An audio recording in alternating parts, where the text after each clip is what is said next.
छोड़ेंगे।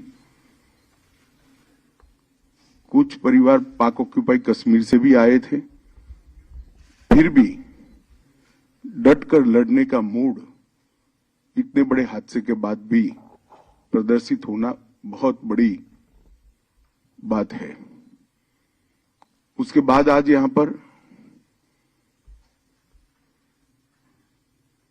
Security agencies के सभी पहलुओं पर और सभी प्रकार की जितनी भी एजेंसियां जम्मू कश्मीर के सुरक्षा के लिए जिनकी भूमिका है, वो सभी एजेंसियों के साथ विशेषकर जम्मू क्षेत्र के सुरक्षा के इंतजाम को लेकर एक डिटेल बैठक हुई है। आने वाले दिनों में एक बहुत सुरक्षित ग्रिड बनाने के लिए भी यहां पर चर्चा हुई है। मैं इतना ही कह सकता हूं कि सुरक्षा एजेंसियां, चाहे जम्मू कश्मीर पुलिस हो, बीएसएफ हो, सीआरपीएफ हो, जम्मू पुलिस का एसआईए का टीम हो या सेना हो, ये सभी एजेंसियां 100% मुस्तैद है और विश्वास के साथ आने वाले दिनों में इन घटनाओं को रोकने के लिए इनका मनोबल भी बना हुआ है। ये दोनों घटनाएं जो 2 दिन में हुई, उसकी जांच कल ही भारत सरकार ने एनआईए को सौंप दी है। एनआईए और जम्मू पुलिस दोनों मिलकर इस घटना की जांच करेंगे। जांच में एनआईए के साथ जम्मू पुलिस का पूरा इन्वॉल्वमेंट होगा और विगत 1.5 साल में जितनी भी घटनाएं हुई हैं, इस सारी घटनाओं को एक साथ रखते हुए ये टीम आतंकवादी गतिविधियों की जांच उसी दायरे में करेगी। इसके साथ साथ ओजीडब्ल्यूएस के लिए भी आतंकवादी ग्रुपों के सपोर्ट सिस्टम के लिए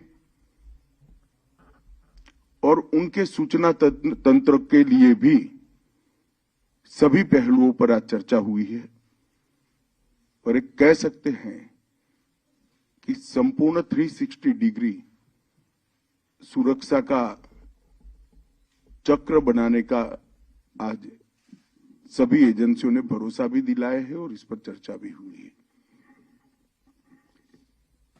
हमारी जितनी भी सूचना की एजेंसियां हैं, इन्होंने भी अपनी गतिविधि को और टाइटन करने का फैसला भी बनाया है, रणनीति भी करी है।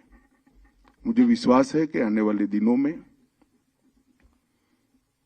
जिन लोगों ने भी ये घटना करी है, उनको जम्मू कश्मीर पुलिस बहुत कम समय के अंदर नसीहत करेगी और उनको कानून के दायरे में लाकर कोर्ट के सामने खड़ा करेगी। इसके साथ साथ जम्मू क्षेत्र की पूरी सुरक्षा को चौक चौबंद करने के लिए जो एक्शन प्लान बना है, ये टाइम बाउंड है और 3 महीने के अंदर हर क्षेत्र के अंदर सुरक्षा ग्रिड को मजबूत करने का आज फैसला हुआ है। मैं जम्मू के नागरिकों को इतना भरोसा दिला सकता हूं कि इनकी आतंकवादी ग्रुपों की मंशा जो भी हो, परंतु हमारी एजेंसियां मुस्तैद होकर जम्मू की सुरक्षा करेगी। धन्यवाद।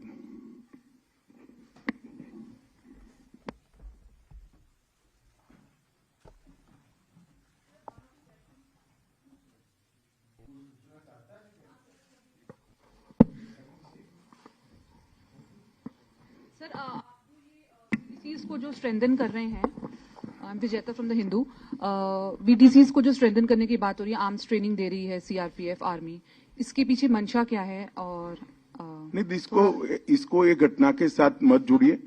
ये फैसला अगस्त अंत में लिया गया है। भारत सरकार ने अगस्त अंत में ही ये फैसला लिया था कि विलेज डिफेंस कमेटी को मजबूत किया जाएगा। मेजर चैलेंज बना हुआ है। घाटी में भी हाइब्रिड टेररिज्म जो है वो एक नया पनप के आ रहा है, जहां पर जिन टेररिस्ट का कोई उनका रिकॉर्ड नहीं है, लेकिन उन्हें हथियार देके आतंकी घटनाओं को अंजाम दिया जा रहा है। माइनॉरिटीज पे टारगेट किया जा रहा है, उनको मारा जा रहा है। तो सर, इसके सिलसिले में क्या क्या डिसीजन लिए गए हैं, कुछ बता पाएंगे सर? स्पेशली ड्रोन्स का जो थ्रेट है उसे टैकल करने के लिए। सरदार जी, ये डिसीजन अगर मैं बता पाऊंगा तो उनके लिए क्या बचेगा भैया? क्या सवाल पूछेगा?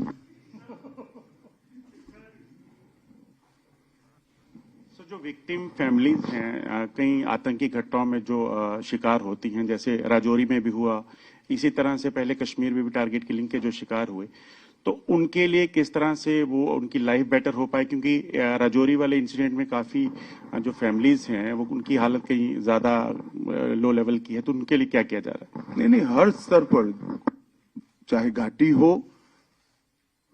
चाहे जम्मू हो, चाहे राजौरी हो, चाहे पूंछ हो, चाहे साउथ कश्मीर हो, जो विक्टिम फैमिलीज है, इसके साथ सरकार बिल्कुल मजबूती से खड़ी है। इसकी प्रस्तावित योजनाएं हैं और योजनाओं के ऊपर भी लेफ्टिनेंट गवर्नर को बहुत सारे अधिकार होते हैं। कई योजनाएं स्पेसिफिक किस्सों में अप्लाई नहीं होती है, कुछ मर्यादाएं आती है, तो लेफ्टिनेंट गवर्नर कैन डिसाइड। इसमें कोई कोताही नहीं बरती जाएगी। बड़े संवेदनशीलता से और सम्मान के साथ इनके परिवार की सभी चिंता की जाएगी।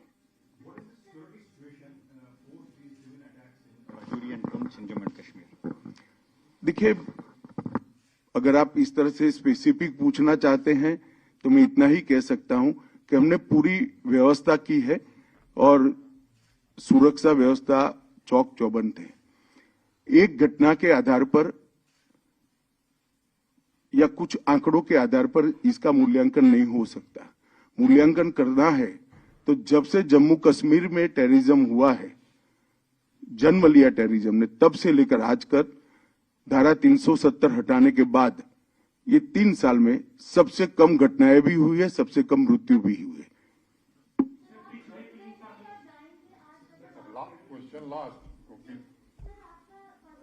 यही था कि राजौरी विक्टिम्स, टेरर विक्टिम से मिलना, तो चूंकि आप वेदर की वजह से नहीं मिल पाए, तो आप स्टे बैक करेंगे, रुक रहे हैं या आज स्टे बैक नहीं करूंगा, क्योंकि कल भी मौसम के हालात 3 दिन तक ठीक नहीं बताए जा रहे हैं, मगर मैं जरूर आऊंगा और उनको मिलूंगा।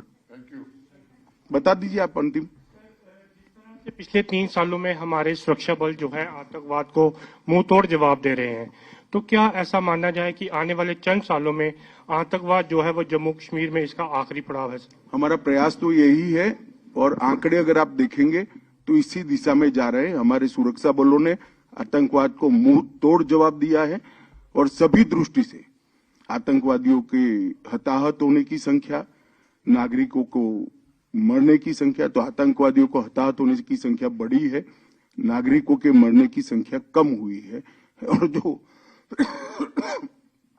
माइनॉरिटी किलिंग की बात करते उसमें भी सबसे कम आंकड़ा यही 3 साल में है। धन्यवाद।